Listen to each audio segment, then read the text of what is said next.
Ever get the best of me. I take charge of my health.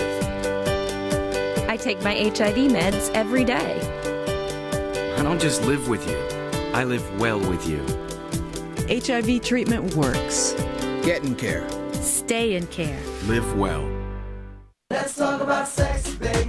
In Memphis, condoms are free from Planned Parenthood and their friends all over town. Nothing sexier than free. So check out freecondomsmemphis.org and get some. Let's talk about sex. Let's talk about sex. Want to talk about sex? Talk about condoms at freecondomsmemphis.org. Get some before you get some. freecondomsmemphis.org. Let's talk about sex, baby. June 27th is National HIV Testing Day. Nearly 1 in 7 people with HIV in the United States can't get the help they need because they don't even know they're infected. Testing is the critical gateway to HIV prevention and care. If you test positive, you can start getting treatment to improve your health. Visit cdc.gov/HIV treatment works. Go get tested for HIV/AIDS because HIV/AIDS has become the third leading cause of death among African Americans between the ages of 25 and 34. Even more surprising is the fact that this disease has become the leading cause of death for African American women between the ages of 25 and 34. The spread of HIV/AIDS is the single greatest health crisis currently confronting African Americans. Join the Cathedral Praise Church of Memphis Incorporated each Sunday at 12:30 p.m. for our Spirit-filled worship service and each Wednesday at 6:30 p.m. for our Bible study. You do not want to miss these power-packed services. We are a church for all people, and we welcome you as we transform the Memphis culture. The church is located inside Bunn Presbyterian Church at 561 South Prescott Street, Memphis, Tennessee. I'm Dr. Darnell Goose Jr., Senior Pastor of the Cathedral Praise Church of Memphis Incorporated, and I hope to see you there. This is the city. This is their story. Some names have been changed, and so many lives have been changed too. They're going to give you the facts, just the facts. Some call this a city of crime. When they're done, it's going to be the city that cares a lot. This is the city, Memphis, Tennessee, where fearless, inspired, unfired, hungry rabble of revolutionaries has transformed hearts and minds. Not with weapons, but with their own brand of compassion, integrity, and hard work. All they're asking is for you to join their movement. It's easy to join with a donation of $20, $50, or $100. And it's all for the nonprofit organization Relationships Unleashed. With this donation, you will help enhance the 3 core principles of education, empowerment, and enrichment to the LGBTQ community and its allies. Go to www.relationshipunleashed.com on the World Wide Web, relationshipunleashed.com. All donations are tax deductible. Come on, join the movement. By the way, I don't need a badge or a gun. I carry a microphone, bub. Real too. I ain't gonna stop. I ain't gonna stop. I mean.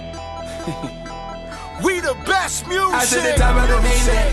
I said the top of another one. I said the top of the Maybach. And we're back. This is a live show on KWAM 9 Talk Radio, the only voice radio show where we educate, empower, and enrich the community.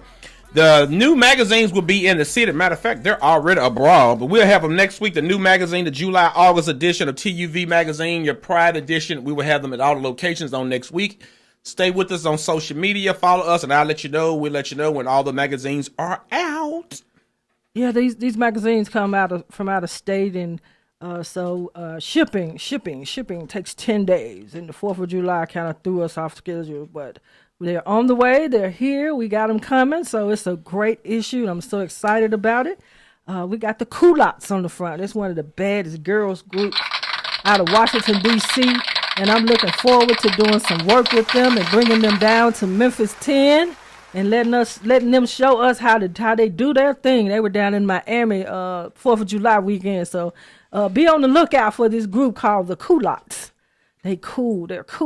You can go to Ishiwa and look at the digital copy. It's out. ISSUU, Issuer. Search the Unleashed Voice magazine, and you can pull up the digital copy.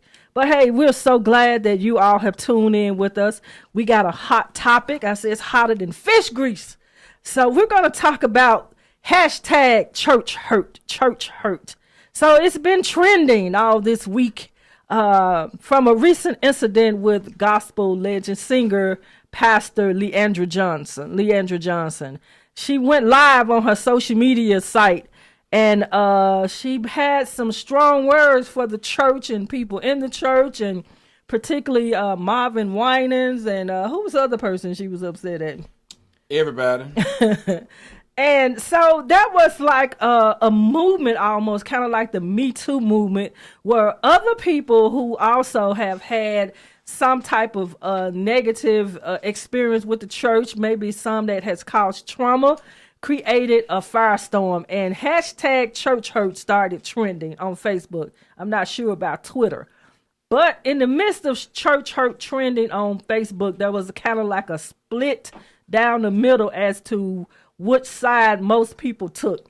Some people really empathize and sympathize with Leandra Johnson, and other people wanted to demonize Leandra Johnson because of her status in the leadership rank of the church, and that she should not have taken to social media to air her grievances. So today we're here to give a well-rounded discussion about Leandra Johnson. And if you have experienced church hurt and would like to share without using profanity, you're welcome to call us 901-260-5926. 901-260-5926. Let's get in this thing, Davian. So we can start it off right here. Church hurt is a form of traumatic stress. Okay. And we know that our trauma is our gift. It's our treasure. So we got to hold on to our trauma, because your trauma makes you a stronger person. But you have to realize that when I experienced church hurt, I did not give myself time to heal, and you have to give yourself time to heal. So, you experienced church hurt? I went through church hurt, and let's say this for the record: there is no right or wrong way of how to deal with church hurt.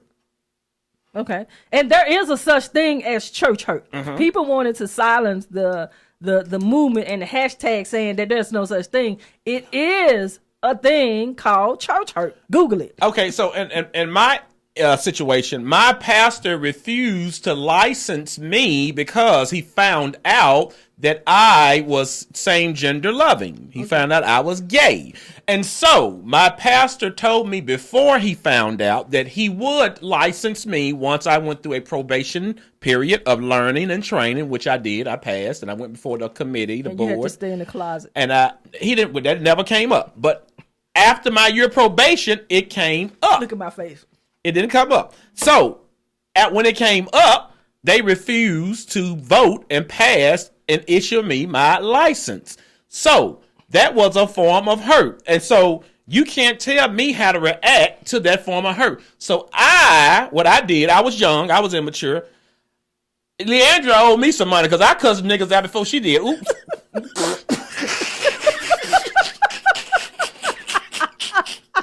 Leandra is not the first one to cuss something. I cussed him out. Just like you Tweet stole your song. Tweet? No, that wasn't Tweet. That was Jasmine Sullivan. Jasmine Sullivan stole busting windows out the car. I did that first, but my point is this. You cannot tell a person how to respond to their trauma. You don't know what the people went through. You don't know what Leandra went through. The best thing you can do is pray for her. And people pray for me. So you can't tell me I should be man up and don't worry about me not being licensed and whatever. You can't tell me how to deal with my stress. So do not tell people how to deal with their traumatic experience. The best thing you can do is pray for them. Or silence people. You cannot silence people. Who gives you authority to tell me how to react to how I feel? Now, I was wrong for what I did, but it hurt me for me to work that hard to get ready to get licensed and not to get a license solely because I was gay. That's wrong. Okay, so this let me be the devil advocate. Okay. So one of the arguments that I saw was is this: if you go to Walmart and Walmart does something and offend you, you don't just go Walmart hurt. If you work at your job and your job, do something to you, they don't call it job hurt, but it is a such thing as discrimination. So, they just wanted to be kind of minimize what she was saying to say that you want to tag this as the church as a whole, and it's not the church as a whole. So most people go to church because they expect people in the church to treat them different, with more kindness and more compassion than just the world does. And we have, this belief that the church is a safe space. And that's why people go to church. But it kind of remind me of what was happening, kind of was an oxymoron, because you have the Catholic Church that's notorious for inflicting injury in sexual manner to their parishioners, and it's swept under the rug. For years and years and years, and they would just take a priest or a father or whoever this person was that worked in the clergy and move them to another city, maybe even move them to the Vatican for protection. But it went on for years and nobody talked about it. All these kids, these young men were being molested in this safe space. Right. So when you have this big elephant in the room in the black community, in the black churches, because we know it go on, if you a member or a faithful member, a part of or organized religion, you know that it goes on in the church. And one of the things, I listened to her video. I couldn't listen to all of it because it was just a little too much, and I didn't want that negative energy. But I listened to a book of 15, 20 minutes. She talked about the politics in the church. It's a lot of politics in church. And she talked about things that they want you to do just to be able to get into these social circles that they have in the church.